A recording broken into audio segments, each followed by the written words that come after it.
Continuamos en el curso de Psicología en la UNED, en el módulo de Ética, y vamos a hablar de Ética y Psicología. La psicología ha estado presente desde la Grecia clásica. Platón distinguió entre las tres partes del alma: racional, irascible y consupiscible.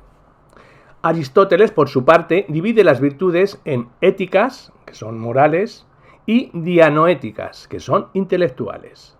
Sin embargo, fue Descartes quien cambió el paradigma con su dualismo en tres incógnitas y extensas, que ya no se piensa que el alma dé vida y dirija al cuerpo.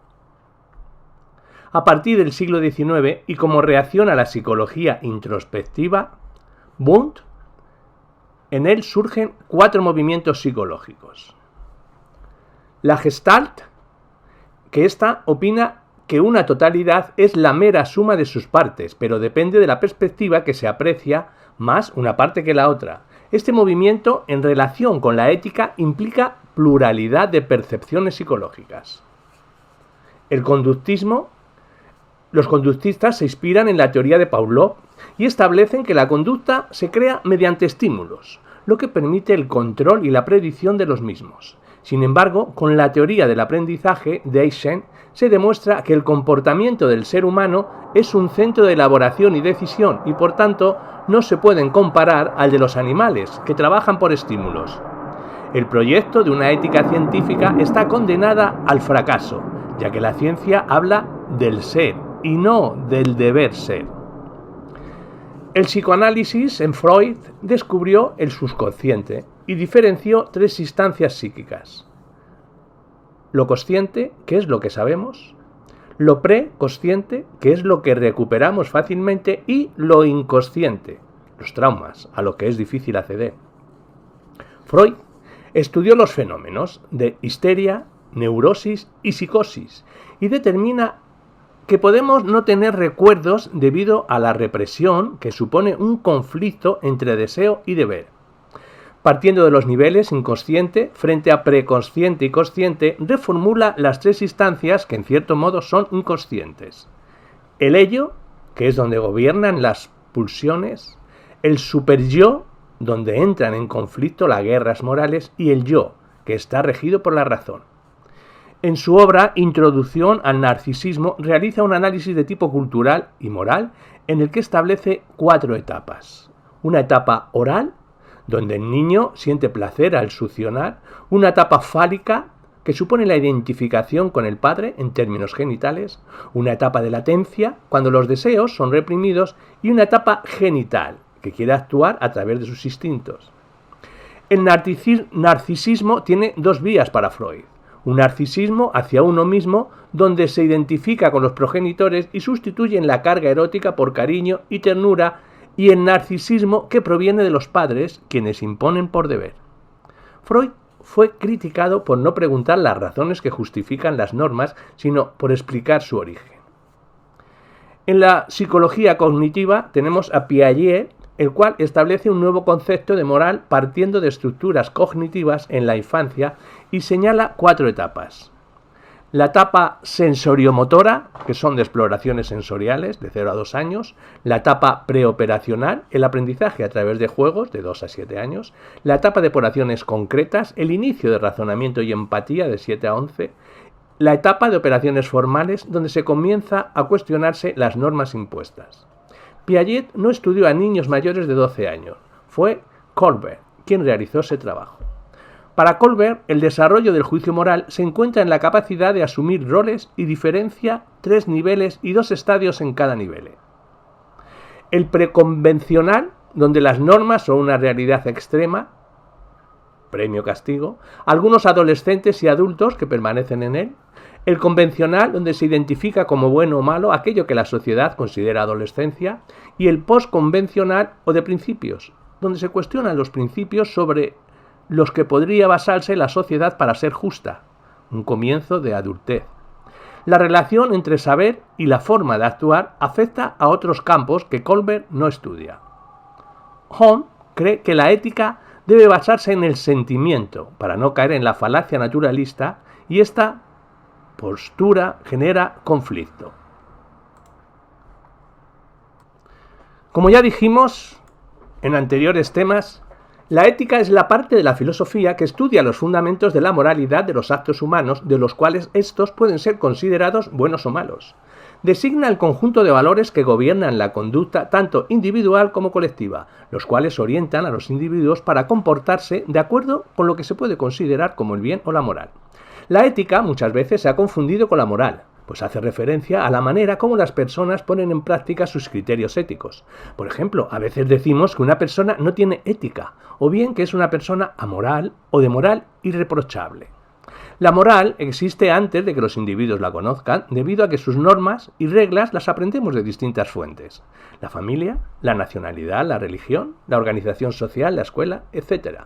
Son normas morales que se transmiten de generación en generación, frecuentemente de manera implícita con el resto de las normas sociales. Caso contrario, las normas morales de las profesiones, entre las cuales se incluye la psicología, que son aprendidas durante los años de formación académica y el ejercicio profesional.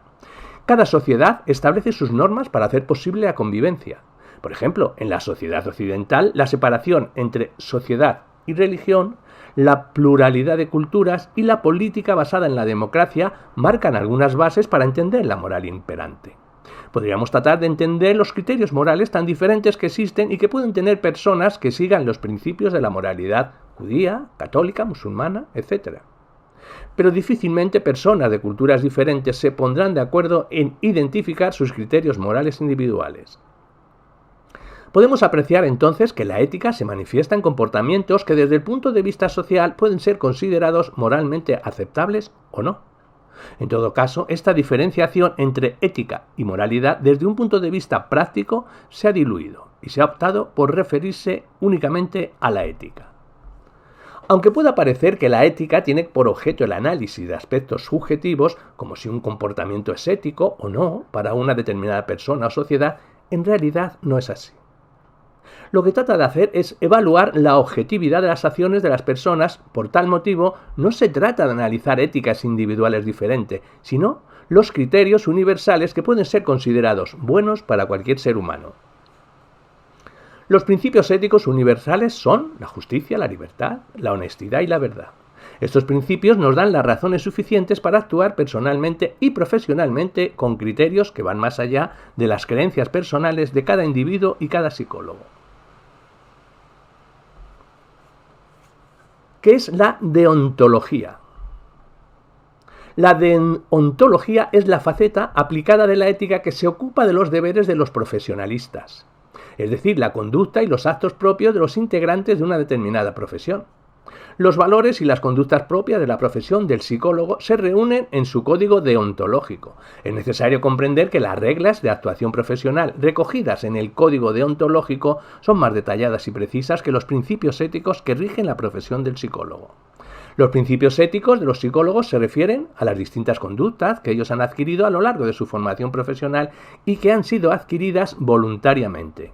Son las distintas aspiraciones y creencias que la psicología tiene con respecto a la vida. Es importante mencionar que algunos psicólogos adoptan dichas creencias y otros simplemente las rechazan, porque no son compatibles con su creencia de vida. Describiremos algunos aspectos que nos permiten diferenciar la deontología de la ética, y son los siguientes. Deontología, que se ocupa de los deberes del psicólogo y adopta el punto de vista del psicólogo. Y la ética, que se ocupa de las necesidades y los derechos del cliente, adopta el punto de vista del cliente. Podemos entender entonces que si hablamos únicamente de deontología profesional, estamos presentando un enfoque sesgado, debido a que deja de lado los derechos de los usuarios y por tanto afecta la manera en la que se entienden las relaciones que se establecen entre el psicólogo y su cliente. La persona a la cual el psicólogo presta su servicio también tiene derechos y deberes. De este modo se comprende que es necesario adoptar una perspectiva ética y no exclusivamente deontológica, pues es una manera diferente de afrontar los dilemas éticos que se producen en las relaciones entre los psicólogos y las personas. Esto nos permitirá establecer relaciones equilibradas entre el psicólogo-cliente, en las que el psicólogo no es superior al cliente, evitando así relaciones paternalistas y de dependencia del cliente hacia el psicólogo.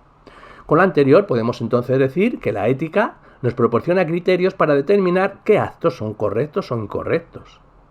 En tanto que la deontología detalla los deberes y las normas de conducta profesional de los psicólogos. Trata las normas para la buena práctica psicológica. Bioética y psicoética. El término bioética hace referencia al estudio de la vida desde el punto de vista de la ética. Analiza las ciencias de la vida y la salud a la luz de la moral y la ética e intenta establecer cuáles son las soluciones satisfactorias para todas las personas e instituciones implicadas en un dilema ético, como el sistema sanitario, el paciente, su familia y el mismo profesional, por mencionar algunos. La bioética ha experimentado un rápido desarrollo causando por los avances de la biología y la medicina. Algunos ejemplos que podemos mencionar con la medicina son los siguientes: los tratamientos a personas desahuciadas por el cáncer, los trasplantes, los métodos para combatir la infertilidad humana, los descubrimientos en la genética, etc. Estos avances han llevado a los profesionales de la salud a plantearse si todo lo que es técnicamente posible es éticamente correcto. En esta disparidad de visiones e interpretaciones posibles sobre qué decisión es éticamente correcta cuando surge un dilema en cuestiones de salud, la bioética representa un intento de establecer un sistema racional de decisión que no esté afectado u orientado por razonamientos jurídicos ni convicciones religiosas. En este sentido, la bioética se fundamenta en la pluralidad y el respeto de los diferentes valores de las personas. Y dicha fundamentación se basa en el principio de que todos los seres humanos merecen consideración y respeto. Existe una serie de normas éticas, los principios de la bioética. Los 4 principios de la bioética son la beneficencia, la maleficencia, la justicia y la autonomía. Hoy en día hay un amplio consenso en torno a la validez de estos principios como el mejor método para mostrar el respeto absoluto y la consideración para los seres humanos en las relaciones sanitarias. Sin embargo, el análisis de los principios que tienen que regir la solución de conflictos o dilemas que pueden aparecer cuando se tienen que tomar decisiones, por ejemplo, de aplicar o no determinadas tecnologías que puedan prolongar de manera artificial la vida de las personas, parece, al menos aparentemente, que tiene poco en común con los dilemas con los que se puede encontrar un psicólogo en su práctica profesional. Los psicólogos no suelen enfrentar decisiones con estas implicaciones. Por tanto, parece que los principios éticos que tendrían que guiar la práctica profesional de la psicología podrían ser diferentes a los que guían otras ciencias de la salud. A pesar de esta apariencia, la realidad nos muestra que las decisiones que toman los médicos y psicólogos tienen bastante en común. En concreto, la incertidumbre y la ausencia de criterios objetivos completos para tomar decisiones. Tanto un médico como un psicólogo se enfrentan a la necesidad de decidir cuál es el trastorno, enfermedad o padecimiento que tiene la persona que llega a pedirle ayuda. La bioética, en tanto, trata los aspectos éticos de la salud de las personas y los cuales pueden ser considerados desde una perspectiva biopsicosocial, que incluye los aspectos psicológicos humanos.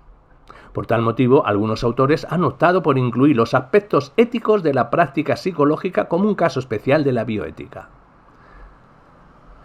La especificidad de los dilemas éticos propios de las relaciones entre los profesionalistas de la psicología y las personas o colectivos a los cuales prestan servicio hace posible considerar que la bioética no abraza la especificidad de las relaciones ni conflicto que se puedan producir. De esta manera, algunos autores han propuesto la existencia de la psicoética como una disciplina con identidad propia. Desde este punto de vista, entonces podemos decir que la ética de la práctica psicológica, la psicoética, tiene como objeto de estudio y reflexión los dilemas éticos que se producen en la práctica profesional de los profesionales de la salud mental. El papel de los principios éticos de la práctica psicológica. El papel de los principios éticos en el desarrollo profesional se refiere a que la práctica profesional de la psicología es una actividad que coloca a los psicólogos en situaciones en las que se ven comprometidos a tomar decisiones sin tener toda la información necesaria.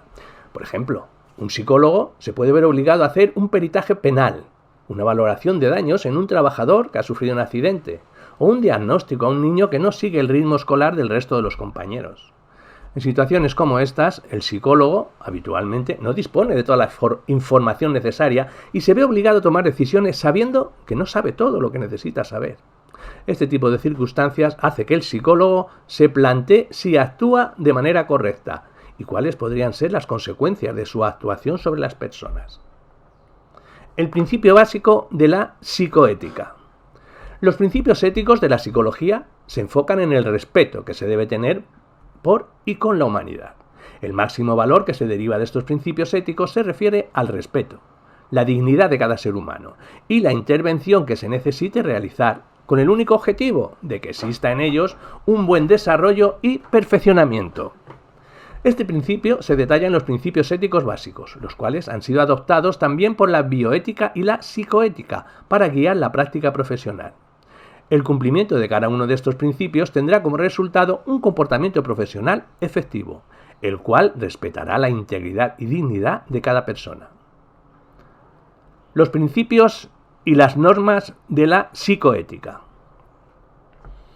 El principio de beneficencia, el principio de no maleficencia, el principio de autonomía, el principio de justicia, las reglas psicoéticas, los principios éticos de la APA, el American Psychology Association,